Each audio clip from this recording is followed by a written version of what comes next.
DC 6, resolution to order election, approve charter amendment of the Ann Arbor City Charter and to add a new section defining and designating a district as a civic center commons to Chapter 1, name and boundaries of the city charter, and determine the ballot language for this amendment. Moved by Councilmember Eaton, seconded by Councilmember Lum. Councilmember Lum. DC 6, discussion, Councilmember Eaton. The property that's adjacent to the downtown library raises different concerns and issues than other planning proposals that come before us. It's publicly owned property. It's a city asset. That raises the question of whether we should ask city residents about what we want to do with that property. Council previously voted not to ask residents or place this on the ballot. In response to that vote by council, residents drafted a petition and collected signatures to place the issue on the ballot.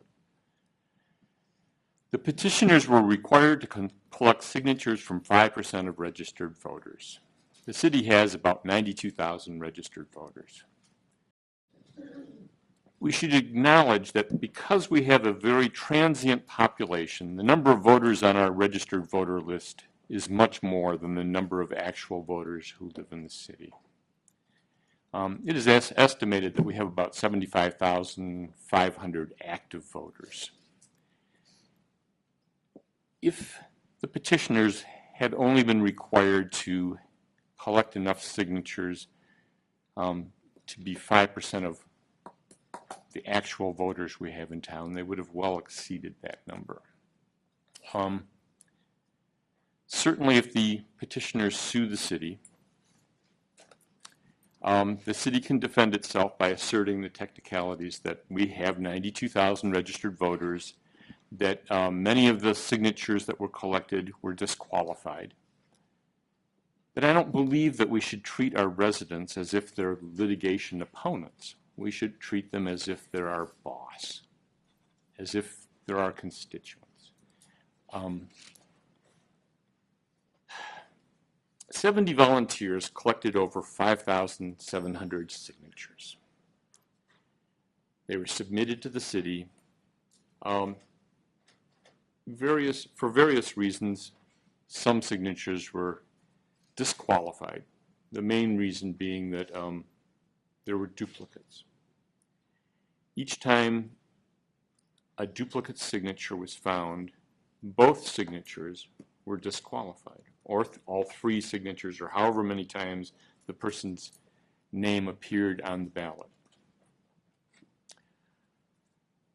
Thus, the petitioners fell a couple hundred signatures short of what's technically required to place this on the ballot.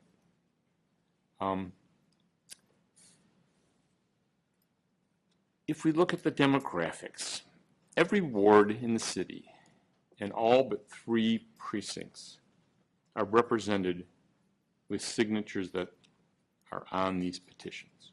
That's a pretty broad base of support for the idea of putting this on the ballot. Ward 5 has the largest number of signatures, which is not atypical. They have high voter turnout in their primaries as well. Ward 3 has the next highest number of signatures.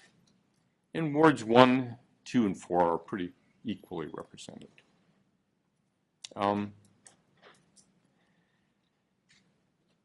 Also of importance is the age demographics of the people who sign these petitions.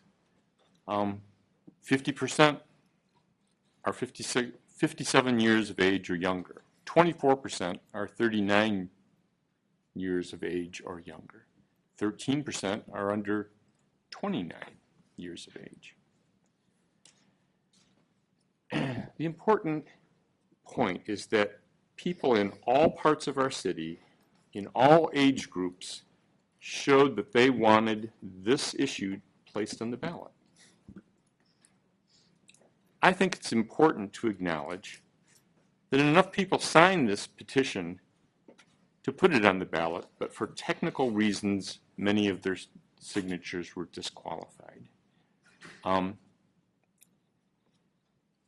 So I brought this resolution forward, not to find fault in the way that we review petitions. I think it was likely appropriately handled, but rather to acknowledge that our residents have told us that they would like to speak on this issue. This is not a question of what use we want to put this property to, but it's an issue of whether or not we will allow our residents to advise us on this subject. I think that you could disagree with the idea of creating a civic space in the middle of our city, and yet still see that we should let the voters decide. And that's, in its entirety, the reason I brought the resolution forward, is to acknowledge that enough people in this town indicated they wanted this on the ballot, and merely by legal technicality, they didn't satisfy the requirement of how many signatures are necessary to make that happen. Thank you.